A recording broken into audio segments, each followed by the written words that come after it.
Morning students, कक्षा 8 में हमारी प्रश्नावली चल रही थी चतुर्भुजों को समझना।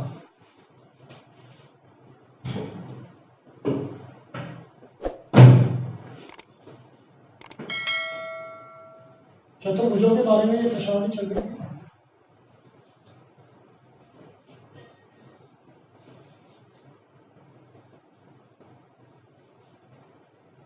कल मैंने 2 प्रश्न आप लोगों को होमवर्क में दिए थे, लेकिन कुछ बच्चों की क्वेरी आई कि सर ये आप करा दो। क्या ऐसा समबाहुभुज संभव है जिसका प्रत्येक बहिष्कोण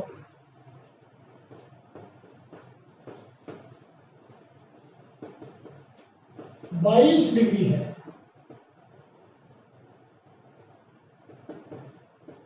ठीक, आपको ये बताना है क्या ये बहुभुज संभव है। ये समबाहुभुज संभव है क्या जिसका प्रत्येक बहिष्कोण 22 डिग्री है? आप लिखेंगे माना इस समबाहुभुज में n भुजाएं हैं।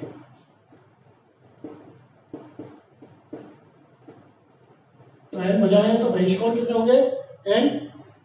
अंतःकोण कितने होंगे? वो भी n। जितनी भुजा होती है उतने ही बहिष्कोण होंगे, उतने ही अंतःकोण।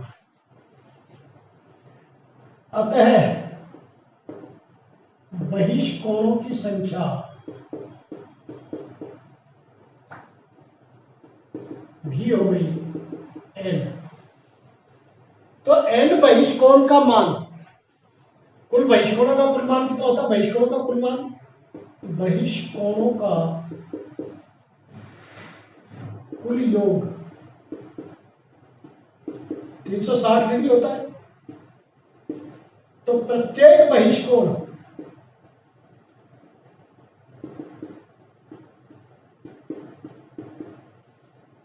बराबर होता है 360/n। इसलिए n बराबर हो जाएगा 360/22। प्रत्येक बहिष्कोण का भाग दे देंगे, भुजाओं की संख्या आ जाएगी वज्रगुणा विधि से। यह लिख सकते हैं वज्रगुणा से आ जाएगी, n इधर चला जाएगा, प्रत्येक बहिष्कोण इधर। n का मान काटेंगे तो 2 11 22 180, पूरा नहीं आ रहा। पूर्ण संख्या नहीं है, पूर्ण संख्या नहीं है भाई। कोई भी बहुभुज 3 भुजा, 4 भुजा, 5 भुजा, 24 भुजा, 36 भुजा का हो सकता है। क्या 7.5 भुजा का होगा? 8.25 का होगा? 8.6 का होगा? नहीं। तो n का मान पूर्ण संख्या होना चाहिए। n का मान पूर्ण संख्या नहीं आ रहा, 180/11। अतः यह समबाहुभुज संभव नहीं है, संभव नहीं है। ऐसा समबाहुभुज संभव नहीं है जिसका प्रत्येक कोण बहिष्कोण 22 डिग्री हो। इसी का दूसरा,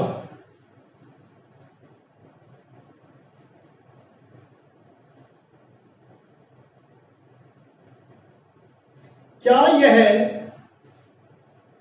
किसी बहुभुज का अंतःकोण हो सकता है? माना उस समबाहुभुज में n भुजाएं हैं।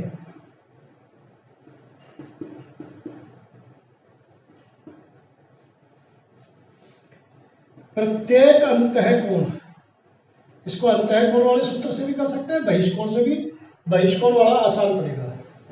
प्रत्येक अंतःकोण बोल रहे हैं, इसको आप अंतःकोण मानो 22 डिग्री। इसलिए प्रत्येक बहिष्कोण कितना हो जाएगा? अंतःकोण और बहिष्कोण का योग 180 डिग्री होता है। 180 में से 22 घटा दें, 158 डिग्री। यह आ गया प्रत्येक बहिष्कोण। और बहिष्कोणों का योग, बहिष्कोणों का योग 360 डिग्री इसलिए भुजाओं की संख्या 360 में एक बहिष्कोण का भाग दे दो। यह भी पूर्ण संख्या नहीं है, पूर्ण संख्या नहीं है। अतः 22 डिग्री अंतःकोण वाला समबाहुभुज संभव नहीं है, संभव नहीं है। अंतिम प्रश्न इस प्रश्नावली का, किसी समबाहुभुज में कम से कम कितने डिग्री का अंतःकोण संभव है? कम से कम।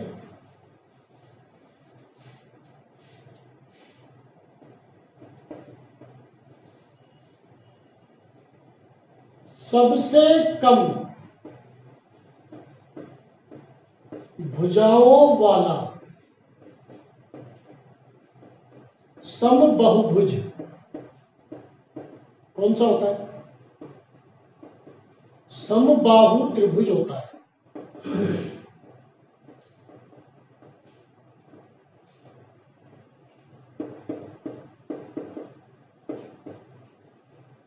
त्रिभुज के कोण योग गुणधर्म से, त्रिभुज के कोण योग गुणधर्म से तीनों कोणों का योग, तीनों अंतःकोणों का योग 180 डिग्री। इसलिए प्रत्येक अंतःकोण बराबर 180/3 60 डिग्री का होगा। सबसे कम कोण वाला समबाहुभुज समबाहु त्रिभुज होता है जिसका प्रत्येक अंतःकोण 60 डिग्री, और सबसे अधिक कोण वाला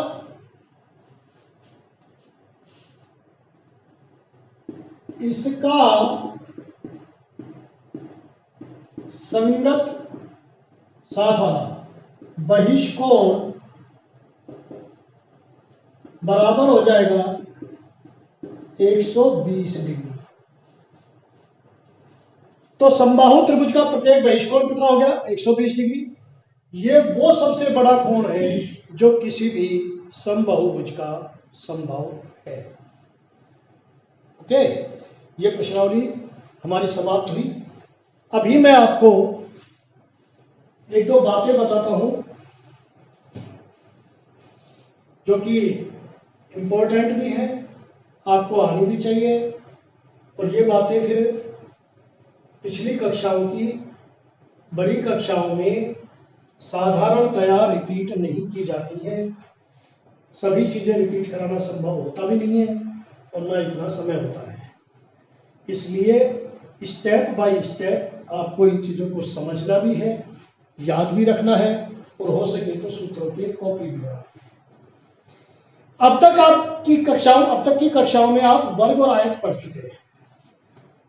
पिछली कक्षाओं में आपने वर्ग पढ़े हैं और आयत पढ़े हैं। आज आपको 3 चतुर्भुज कराऊंगा जो कि आपके कोर्स में है। पहला समांतर चतुर्भुज, इसकी विशेषता कराऊंगा। दूसरा समलंब चतुर्भुज, इसकी विशेषता कराऊंगा। और तीसरा पतंग कट चतुर्भुज, इसकी विशेषता कराएंगे। देखिए, इसके अलावा समचतुर्भुज और होता है, वो आपको बाद में समझाएंगे। टोटल 7 तरह के चतुर्भुज होते हैं, इनकी मैं आपको सारणी अगले लेक्चर में बनवा दूंगा। समांतर चतुर्भुज, आपको जो विशेषताएं हैं वो भुजाओं के, कोणों के और विकर्णों के आधार पर याद रखनी है। तो समांतर चतुर्भुज की सम्मुख भुजाएं, सम्मुख का मतलब होता है आमने सामने की, सम्मुख भुजाएं बराबर होती है, बराबर होती है। सम्मुख भुजा का मतलब समझ लीजिए, मैं आपको चित्र भी बना रहा हूं। ये जैसे समांतर चतुर्भुज है, ए बी सी डी, ये दोनों भुजा बराबर होंगी और ये भुजा आपस में बराबर होंगी। नंबर 2, सम्मुख भुजाएं समांतर भी होती है, यानी कि ये इसके समांतर और ये इसके समांतर। नंबर 3, ये मोस्ट इंपॉर्टेंट है, जिसमें कि बहुत से लोग गलती कर जाते हैं। इसको ऐसा डाल ताकि कोई कंफ्यूजन नहीं हो। समांतर चतुर्भुज के विकर्ण, इसमें बहुत जगह गलती होती है। केवल समद्विभाजित करते हैं, विकर्ण ना तो बराबर होते हैं, केवल समद्विभाजित करते हैं।